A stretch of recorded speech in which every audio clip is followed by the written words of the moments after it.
Namaste. I'm Nikita, the founder of the world's very first Dharma diploma. I take people on a journey from karma to Dharma. In today's masterclass, we're going to really dive deeply into understanding what the difference is between karma and Dharma, and most importantly, how to cross what I call a bridge between the two. So if you're ready, get yourself into a quiet place where you will not be distracted. In this session, you might just unravel answers to questions that have been on your mind for years, if not decades. If you're anything like me, then you might be wondering who you are and what the meaning of your life is. That's what I was wondering. And that's why, when I was just 16 years old, I changed my name, because I felt like the name given to me at birth didn't align with my true identity. Then, at the age of 18, I went to India by myself, my motherland, the place where my parents were born. And it was there that I discovered my roots. And the question that was on my mind throughout my 10-year stay, yes, 10 years in India, the question that was on my mind was, who am I? And I kept asking myself that question. And today, 20 years later, I still ask it. For me, it's the most profound question. And I love it when people come to me asking this. It's a beautiful evolution of the soul's journey. See, I believe that each one of us, and when I say each one of us, I mean each soul, is on earth for just two reasons. I know it may sound simplistic, but hear me out. I believe that we're here, firstly, to fulfill our karma, and secondly, to step into our Dharma. So what does this mean exactly? Our karma is our action. So you may have heard the saying, every action has an equal and opposite reaction. And that's true. So when we talk about fulfilling our karma, what we really mean is coming to balance. So we get to a point where we're no longer giving and receiving, but instead we're in balance with everything around us. Dharma, on the other hand, is our truth. It's the essence of who we are. It's our highest potential. And it's the very reason that we're here. So I love helping people to cross from one state to another. But first of all, let's understand what this means for you in your daily life. Because this is, after all, spirituality with practicality. So if we're operating from a place of karma, what we're really doing is thinking from obligation. So that's how I felt recently. I was running a dance and yoga studio for 20 years. That's a long time to be running a business. But for me, it wasn't just a business. It was my calling at that time. It was a community that I had built over 2 decades. But I started feeling like it was no longer aligned with my highest purpose. And so I took the very brave step of stepping away from that brand and from the community that I had built up. And it was very hard for me to do that. But I knew that I had to in order to step over the bridge, as I say, to the other side. And so that's what I'm going to help you to do in this session. So when we think about karma, we think about our obligation. Do you ever feel like, I have to go there, I must do this, I should? And that's because you're basically thinking about things from a place of having to do them rather than wanting to do them. And so the opposite of that would be operating from Dharma, which is really doing things that light you up. And you might say, well, that's not always possible. I have to take my daughter to ballet, for example, or I have to take my son to football. I don't necessarily want to do that. It doesn't light me up, but I have to. And that's true. So with this situation, what we're doing is we're changing the perception of it. So rather than looking at it from a place of I have to, thinking of it from a place of I want to. Karma is also associated with our jobs. So many people are in jobs that don't align with their core values. One of my clients recently, she told me that she was very passionate about climate change, yet the employer that she's working for is a company that actually pollutes the environment. So it's completely misaligned. Similarly, somebody else came to me and said that she is very passionate about children not having too much exposure to the digital world, and she would love to see laws in place where every country only allows children to have a social media account after the age of 18. And when I asked her where she worked, she said she actually worked for one of the biggest social media firms. And so what this shows us is that sometimes we need to be in a situation where we're exposed to something, and that shows us, it almost highlights the misalignment. So if you're currently in a job that you don't enjoy or that you feel is not aligned with you and your highest self or your truth, it might be there to show you that. It might be there to almost identify that. Like they say that we have to meet lots of wrong partners in order to find the right one. And what we mean by that is you've got to meet lots of people who don't fit your criteria, who don't match your wavelength, in order to really understand what it is that you do want. So it might be the same with your job, relationship, anything in your life, any area of your life. And so what we want to be doing is dissecting all of these areas and starting to think about them all from a place of what lights me up rather than what do I feel like I have to do.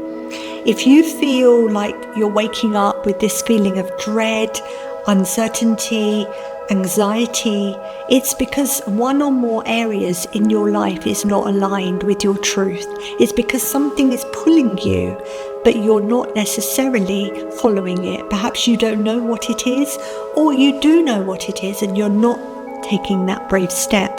In my case, I knew for the past few years that running my studio was really satisfying, but it wasn't my true calling. I just felt like I had more potential.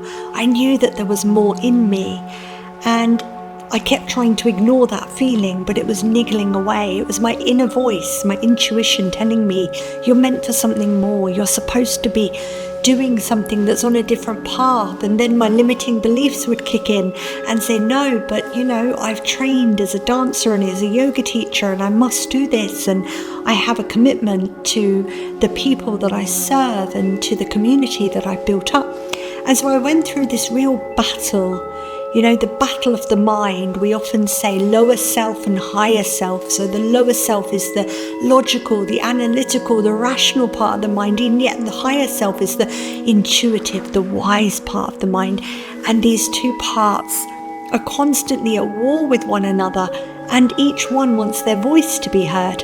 Which one do you listen to? I listen to my higher self, and here I am today, showing up in my Dharma, my truth, as I present this for you. It lights me up. Can you see, can you feel my energy as I share this knowledge with you, this wisdom, this experience that I've been on, this journey? And so when we cross over this bridge from karma to Dharma, what we're doing is we're stepping into our truth. We're stepping into a version of ourselves that's much greater. It's the reason we came here. It's our soul's calling. So if you're still watching this, it's because you feel that pull. you feel that calling, you know you're destined for more. And I don't just mean in job. Dharma's not a job title. It's not a sentence. It's not a statement. It's a way of being. It's a state. And so to be in a state of Dharma means to just show up and be in your truth. One of my clients, she was a little bit apprehensive about this concept, and she signed up for my Dharma diploma program. And she said to me, Nikita, promise me in 9 months I'm going to find my purpose. I laughed because I knew that it actually wouldn't take that long. The program itself is 9 months, but the actual activation starts immediately. As soon as you say yes, things just start moving, things just start unfolding. And as it happened for her, month after month, things just kept changing. She left her job that she didn't enjoy. She moved into another home. She made a new set of friends. She started baking again. She realized she had a passion for doing hair and makeup. Like so many things started shifting bit by bit, bit by bit. And at the end of the 9 months, I asked her this question. I said, did you find your purpose? And she said, I found a new way of being. And that was beautiful to hear, because she was very much of the mindset that purpose was a fancy title or a sentence or a statement, which many people think it is, but it's not. It's not at all. It's just you being the real you, the one you were always born to be. So how do you step into that? How do you cross the bridge? I bet you're wondering that. I hope you're wondering that. If you are, then I'm going to give you my 3-part framework. This is the framework that has changed my life. This is the framework that has changed the lives of countless number of clients and students that I've been working with over the last 2 decades. So here it goes. The first pillar of our framework is healing. Healing your past. This is so important. It's in fact the most important part. It's the foundation. If you don't heal your past, I believe you cannot step forward into your future. So it's really about going back in order to go forward. And what I mean by that is we've got to be honest with ourselves. We've got to be brave and have courage to go inwards and to face ourselves and to dissect parts of our lives that perhaps we've closed off to or we've blocked. And we might think, oh no, I've dealt with that, I don't need to go back to that. Yet the subconscious mind, it might still be going on. The body holds trauma, the body holds pain. So if there's anything you've been through in your life that's not yet been resolved, this is your starting point. You must go back. There are a range of modalities that you can use. I personally use energy healing for this, and it's worked amazingly in my own life. In fact, I was diagnosed with an autoimmune condition in my mid-20s, and I'm very pleased to say that now, at the age of 40, I'm completely cured of my condition. And that is the result of these 3 pillars, and energy healing is definitely an important part of that. Another thing you can do for healing is inner child work. It's so important that we go back to the child within us and we offer the reassuring parenting. Now, even if you're watching this and thinking, oh no, I had a good childhood, I don't need that, you'll be surprised. So many of my clients say that to me, and yet once we really dive in, they realize there's so much there beneath the surface, and each one of us has a child inside of us that's waiting to be nurtured and loved. And so that is another modality you can use. Another one is forgiveness. I love doing forgiveness work, and this is where you go back and you start to write letters to people that have hurt you, people that have betrayed you, that have let you down. Now, you don't need to send those letters, but it's about you releasing any anger, frustration, pain, whatever you want to let out. It's a very cathartic process. Also, forgiving yourself. So many of us are able to let go of pain from others, but then when it comes to ourselves, we're very hard. And so another thing I get my clients to do is write a letter of forgiveness to yourself, your younger self. Those are just a few of the ways that you can heal. And of course, there are so many more. And in my program, we do actually explore many more than this. The second pillar is well-being. Now, I love this one. And so I believe that everyone needs to integrate well-being into their daily lives. Well-being is about being mindful, being aware, being intentional. And there are many different tools that you can use. My favorite ones are dance, yoga, and journaling. I love these three because dance connects the body and the mind. And when you dance, you're in a state of flow. You're not thinking, you're just moving and swaying with music and rhythm. Yoga encompasses postures, breath work, and meditation, which are also good for the mind-body connection. And journaling, as we said earlier, with the healing part, journaling can be a really cathartic way of expressing your thoughts, your feelings, and your emotions. And the third pillar is personal development. Now, this is where things get really exciting. I love this one. And when my clients get to this stage, it's really fascinating because personal development is about really dissecting your personality. So it's understanding who you are. Many of us go through life studying the external world. So we learn different subjects. We learn about animals. We learn about nature. But how many of us actually study ourselves, our own behaviors, our habits, our thought processes, our limiting beliefs, all of these things that make up our personality?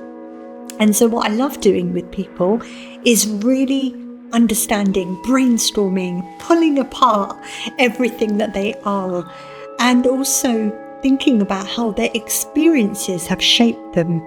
So when we go through things in life, they either reinforce beliefs that we've already got, or they change our beliefs. So you might go through a really difficult marriage, for example, and it really might change your opinion about marriage or about relationships. And so it's about ensuring that all of your experiences that you've been through are being given a meaning that is beneficial for you. So it's not that you've gone through something and then you've shut off from that and thought, all marriages are bad, for example. That would be a limiting belief. So it's about always having a really open mind and being able to take learning from our life experiences. And so when we put all of these three pillars together, what's created is this beautiful framework, an amalgamation of healing our past, integrating well-being into our present, and personal development for the future. And this is what has helped me and so many of my clients cross that bridge from karma to dharma. But it's very difficult to do this alone. In fact, I would go as far as saying that having a teacher or a mentor is so important.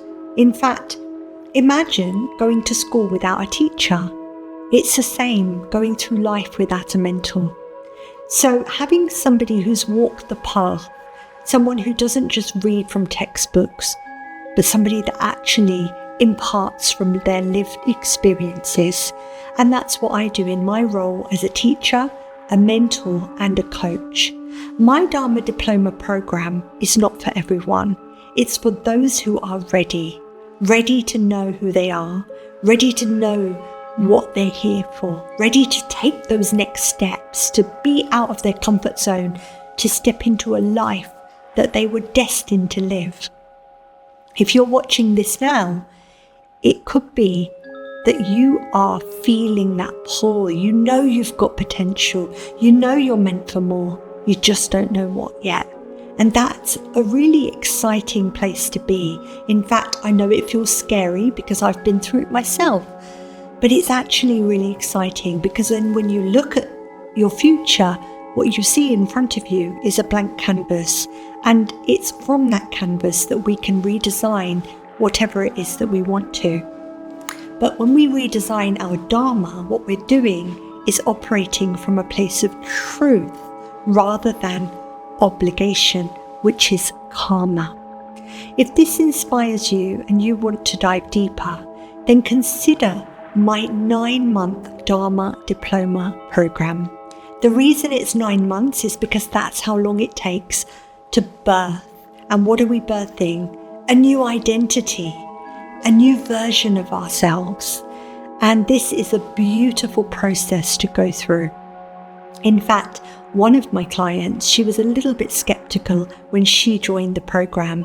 She kept asking me if she would definitely find her purpose within 9 months. And I laughed because I know it actually doesn't take that long. And what I've done is divided this into 3 modules. The first module is Discover Your Dharma. The second module is Develop Your Dharma. And the third module is Design Your Dharma. So the first 3 months, what we're doing is discovering. This is the brainstorming. This is the dissecting. This is the analyzing, the navigating. It's like really understanding who you are or who you want to be. The second section is the developing. Okay, how do we put that into practical terms? What do we do with that? If you loved, drawing as a child, let's bring your drawing back. If you love writing, let's bring writing back. It's about creating a lifestyle that's really aligned with who you are. And then the third step is designing. And what that means is it's about really setting something up that enables you to execute your truth, your purpose through that medium. It actually doesn't matter what medium you choose. And that's why I often laugh when people ask me about purpose in terms of work, because it's not related to job. Although your job is part of it, it really is about becoming a version of yourself that is really true and really pure and aligned. So once you've got that, whether you then take that and become a nurse or become a makeup artist or become any job, it doesn't matter, because what you're doing is you're showing up authentically. Like right now I'm in my Dharma. I'm not trying. This is effortless for me. I'm able to just be myself, and I hope you're receiving my energy. And so really transitioning from karma to Dharma is about really being in tune with who you are on the inside, about understanding your core skills, your strengths, your passions, and what lights you up. So by the end of the course, what I'm looking for is not for you to have a fancy job title or to, have a different way of thinking, but a different way of being. So what I see in my clients and participants of this course is a complete shift in their energy. So their mindset and their energy become aligned, and the two work together in a beautiful dance, and that dance is known as Dharma. So if you're intrigued by this process, and if you feel ready to take that step, then this is an application-based program. This is important for me to make sure that whoever is participating is really aligned and on board and ready to do the inner work, because this is about you diving inwards. It's about facing your truth. And there might be truths that are uncomfortable, and that's why it's important to have a guide so that I can walk you through and hold your hand as you cross that bridge from karma to Dharma. So if you're intrigued, you can apply using the link below. And I'm looking forward to supporting your journey. Namaste.